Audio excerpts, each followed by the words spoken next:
भारतीय राष्ट्रीय कांग्रेस की अवाड़ी अधिवेशन की अध्यक्षता किसने की? अवाड़ी अधिवेशन में समाजवादी पद्धति का लक्ष्य अपनाया गया था। इसका अध्यक्षता किसने किया? तो अवाड़ी अधिवेशन की अध्यक्षता उछंगराय नवल राय ढेबर ने की। उछंगराय नवल राय ढेबर ने की। और ये जो भारतीय राष्ट्रीय कांग्रेस का जो अवाड़ी अधिवेशन हुआ था, ये हुआ कब था भाई? तो यह 1955 में हुआ था। ठीक है ना, यानी कि ये आज़ादी के बाद का घटना लग रहा है। ठीक है ना। अगला बताइए, मौर्यों को शूद्र किसने कहा है भैया? तो मौर्यों को शूद्र पुराणों में कहा गया है। मौर्यों को शूद्र कहाँ कहा गया है भाई? पुराणों में। ठीक है। प्राचीन भारत के संदर्भ में कारसापन साधारणतया प्रचलित सिक्के हैं। ठीक है ना। कारसापन तत्कालीन राजाओं द्वारा प्रचलित किए गए किस चीज़ के सिक्के होते थे?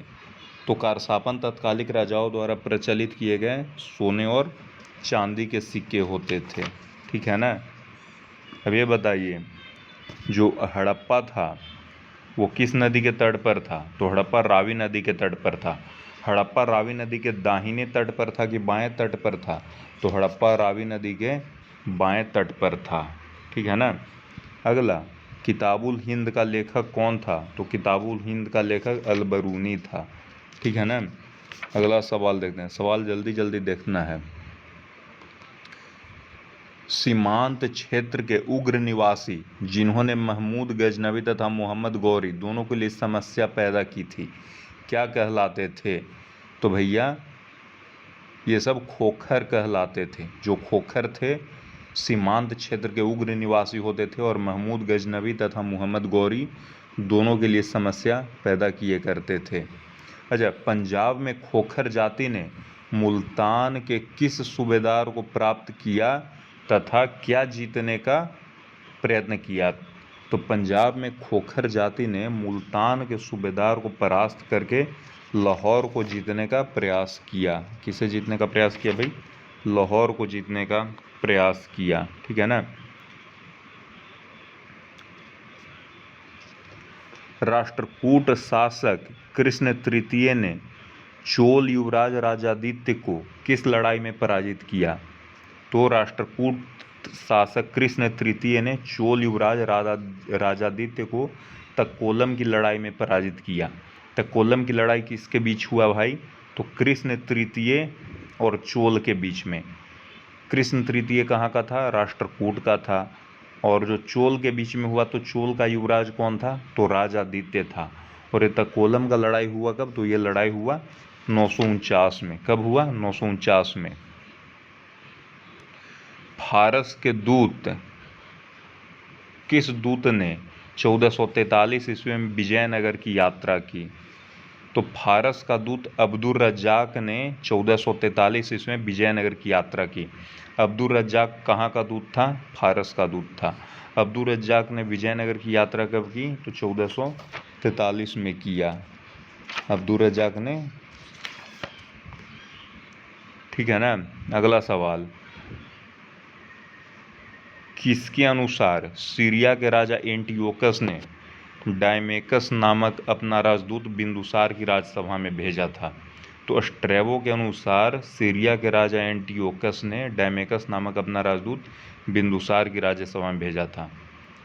एंटियोकस का राजदूत कौन था भाई, जो बिंदुसार का राज्यसभा में आया था? तो एंटियोकस का सूत्र डायमेकस था। एंटियोकस का सूत्र डायमेकस किसके दरबार में आया था? तो बिंदुसार के दरबार में आया था।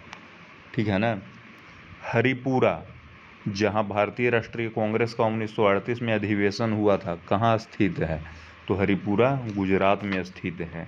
ठीक है ना। अगला सवाल देख लेते हैं। पुरंदर की संधि किसके किसके बीच हुई? तो पुरंदर की संधि शिवाजी तथा मुगल सेनापति जयसिंह के बीच हुई। पुरंदर की संधि कब हुई भाई? तो 1665 में हुई। पुरंदर की संधि 1665 में हुई। संवाद प्रभाकर के संपादक कौन थे? तो ईश्वर चंद्र गुप्त संवाद प्रभाकर के संपादक थे। ठीक है ना।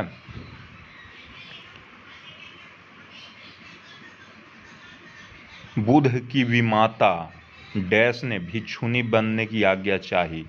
तो बुद्ध की माता गौतमी प्रजापति ने भिक्षुनी बनने की आज्ञा चाही। अब ये बताइए किसके अनुरोध पर स्त्रियों के बौद्ध में प्रवेश को मान्यता दिया? तो बुद्ध के प्रिय शिष्य आनंद के अनुरोध पर बुद्ध ने सर्वप्रथम स्त्रियों को संघ में प्रवेश का अनुमति दिया। ठीक है ना। सबसे पहले किसे प्रवेश का अनुमति दिया? तो सबसे पहले गौतमी प्रजापति को संघ में प्रवेश का अनुमति दिया, मतलब स्त्री का। ठीक है ना। सब चीज याद रखे रहना है। ठीक है। अब ये बताइए तैमूर ने किसके काल में भारत पर आक्रमण किया और दिल्ली को लूटा? तो इसका जवाब है नसीरुद्दीन महमूद। ठीक है ना। 1398 में तैमूर ने भारत पर आक्रमण किया तथा दिल्ली को लूटा। उस समय दिल्ली सल्तनत का शासक कौन था? नसीरुद्दीन महमूद था। नसीरुद्दीन महमूद के समय दिल्ली को लूटा गया। कब? तैमूर ने लूटा। कब? तो 1398 में। ठीक है ना। किस पुराण के अनुसार किसके अनुसार विधवा को पति की पूरी संपत्ति की उत्तराधिकारिणी माना जाना चाहिए? तो विष्णु के अनुसार विधवा को पति की पूरी संपत्ति की उत्तराधिकारिणी माना चाहिए। अच्छा, विष्णु के अनुसार विधवा की पति की पूरी संपत्ति की उत्तराधिकारिणी कौन होगी? तो वो वही विधवा स्त्री होगी। ठीक है ना। अब अगला सवाल है शहीद भगत सिंह दस्तावेजों के आईने में का संपादन किसने किया? तो चमन लाल ने किया। ठीक है।